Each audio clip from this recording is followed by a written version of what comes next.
Oromoon ayyaana waggaa ayyaantu targa akkuma jedhu akka sabaatti har'a geenye. Ana ammoo hojii kana uummata kiyya bira qaqqabsiisuun mataa isaa ayyaantummaadha mataan isaatu. Wanni hunduu akkuma maqaa irraa mataa argatu maqaan albama kiyyaa haaraa jalqabaa ayyaantuu ta'uu isaatti baay'een gammadaa. Ayyaantuu jechuun ammoo simboo ayyaana tokko nama qabu jechuudha.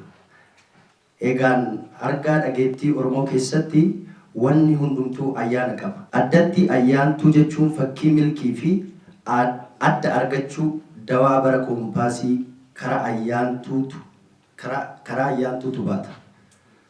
Kanaaf albamni kiyya kun anaaf gama tokkoon sagaleewwan waamicha ayyaantuuti.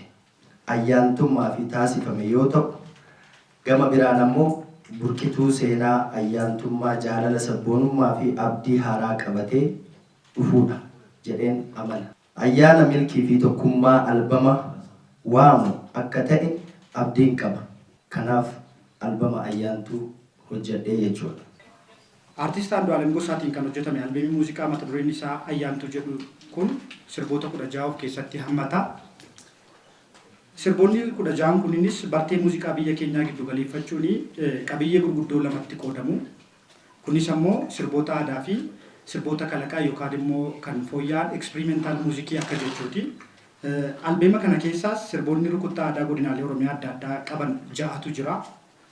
Isaanis bifa bareeduu danda'aniin walaloo haaraa fi yeedaloowwan miidhagootiin kan qophaa'anidha. Sirboonni kalaqaa yookaan immoo kan inni experimental muuziqii siniin jedhee yaadota kalaqaatii fi yeedaloo kalaqaa akkasumas muuziqaa kalaqaatiin kan hojjetaman sirboota 10 jechuudha. Walumaa gala sirboonni 16 albeema kana keessatti hammatamu. Sirboota 10 kalaqa keessa jiran keessaa akkamittiin aadaa uummata keenyaa gara addunyaatti bifa hawwataan mul'isuu akka dandeenyu, akkamittiin qaroomina uummata keenyaa, ogummaa uummata keenya durii dhaadheessuu akka dandeenyu, akkamittiin gootota keenya barsiisuu, seenessuu akka dandeenyu ta'ee kan hojjetamee fi baay'ee bifa hawwataatiin kan qindaa'edha jechuudha.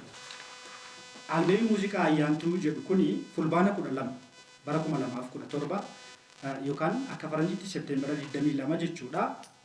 Pilaatfoormii muuziqaa jiran yuutuubii dhuunfaa Andu'aalem Gosaa dabalatee pilaatfoormiiwwan muuziqaa hundumaa irratti dilbata dhufu jechuudha. Sanbata guddaa fuula dura keenya jiru waaree booda ni qaqqaba. Albeemicha keessaa fudhatamuun muuziqaaleen agarsiisaaf yookaan viizuwalaayizd ta'an illee ni jiru. Isaanis kan uummata qaqqaban ta'a. Guyyaa itti bu'aan Andu'aalem qofa otoo hin taane artistoonni Oromoo kaleessa kaasee Abdullahi Arsii irraa kaasee hanga Andu'aalemitti aarsaa guddaa itti kaffalanii qabsoo muuziqaa Oromoo gama kamiinuu otoo libsuu ijaa keessatti hin dhaabiin asiin gahaa waan ta'eef gammachuu guddaatu natti dhaga'ama. Baga gammaddan siniin jechuun barbaada. Andu'aalem Gosaa albamii kana hojjetee xumuree asiin ga'uusaaf carra qabeessa keessumaa sirba 16 xumuruun baay'ee namatti ulfaata. Nu hunduu muuxannoo qabna waan ta'eef akka kanatitti waan bareedaa dhaga'een jira waan ta'eef dhaga'uuf teessu waan ta'eef isinis baay'ee akka itti boontan abdiin qaba. Hojii nama boonsu, hojii sadarkaa muuziqaa keenyaa ol guddisu ta'uusaa argeen jira nan beeka. Baga kanaan si ga'ee baga kana geesse jechuun hin barbaada. Namni seenaa hin qabne, namni aadaa hin qabne, namni artii hin qabne, nama mataa hin qabne hin qixxeedha. Sabni aadaa isaa guddifate, namni seenaa isaa gabbifate, namni muuziqaa isaa guddifate guddaadha. Addunyaa irratti sadarkaan ittiin mul'achuu danda'u tokko artii isaatiin. Namni waan fakkaatu kan inni mul'atu artii isaatiin waan fakkaatu ibsata. Artiin keenya guddatee sadarkaa kanaan miidiyaan dhufee waan inni qopheesse kana balballoomsuudhaaf asitti argamuun guddina artii keenyaa keessatti qooda waan qabuuf innis kan hojjete waan isin gootan kanaa ol waan madaalu waan ta'eef galatoomaa ulfaadha jechuun barbaada. Eeyyet sirbi kiyya albamni ayyaantu waan kana ni fura. Yaadota hedduu qaba. Barsiisoos, aadaas, seenaas, duudhaas sadarkaa tokko afaan keenyallee, aadaa keenyallee, seenaa keenyallee akka dhaga'amu ol guddisa jedhee tan yaada. Milkaa'ina albama kanaaf immoo hayyoota hedduu, namoota guguddaa hedduutu keessatti hirmaate. Nama kana hunda hammateeti wanni hojjetame jabaa ta'uusaa hin shakkin. Jabuma.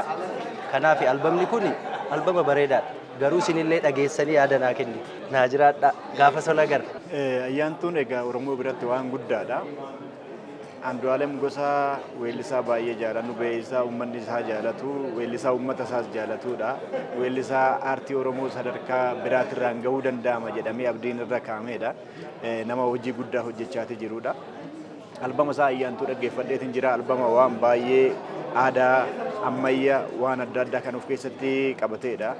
Waan uummanni eegu ol akka ta'e abdiin irraa qabaadha jechuudha. Ayyaantuu akkuma mata duree isaa irraa agarru ayyaantuun Oromoo biratti waan guddaadha. Namni uumamaan waaqni hoggaa nama uumu ayyaantuu godhee nama uuma. Ayyaantummaa sana immoo gaarii hojjetteen tikfatteet hammeenya hojjetteen ayyaantummaa ofirraa mulqisaa jechuudha.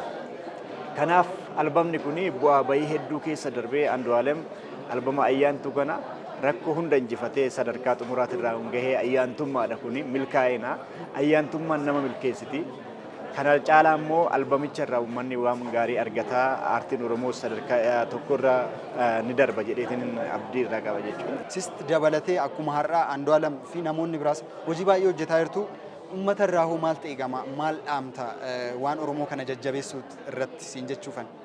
Egaa hojiin aartii bu'aa bayii hedduu qaba, qormaata hedduu keessa dabarteeti kan hojjettu, dhiibbaan karaa garaa garaatiin sirra gahu hin jiraata. Eenyummaa kee, aadaa kee, duudhaa saba keetii addunyaatti mul'isuudhaaf, uummata kee biraan gahuudhaaf, kan hin beekne wallaalaa kee barsiifachuudhaaf meeshaalee itti fayyadaman keessaa aartiin isa tokko. Kanaaf uummanni aartistiisaa aartii ofii guddifachuudhaaf aartistii ofii jabeessutu irra jiraata. Bu'aa bayii kamiyyuu keessatti aartistiinis abdii waan uummata sana madaalu aartiin Oromoo hin tuqame malee hin xumuramne. Kanaaf aartii irratti qorannoo guddaa gochuu barbaachisaa aartistii irraa wanti eegamu waan uummanni sun qabu baasee addunyaatti mul'isuu irratti qorannoo cimaa taasisuutu irra jiraata. Uummanni immoo tumsa gochuufi qaba jedheetiin amana. Albeemii Andu'aalem Gosaa ayyaantuu jedhu kuni waan baratame yookaan qabiyyee ergaawwan muuziqaa afaan Oromoo keessatti baratamanii guutummaa guutuutti jijjiiruu akka danda'u baay'ee amantii irraa qaba. Namni illee ni jaallata jedhee yaada. Sababni isaa aartiin hunda galeessa wantoota adda addaa kaasa.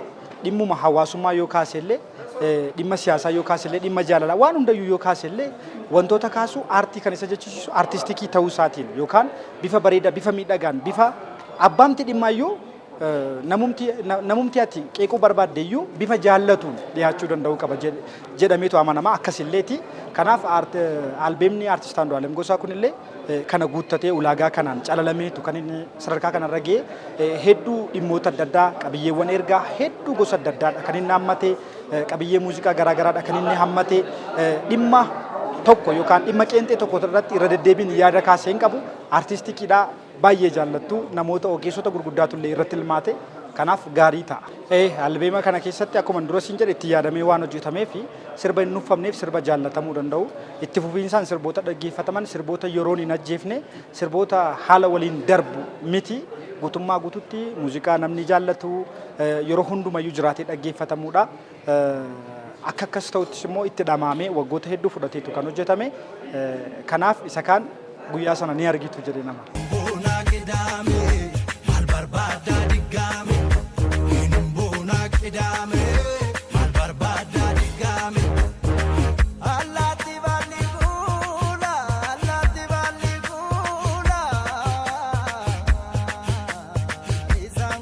Shut up.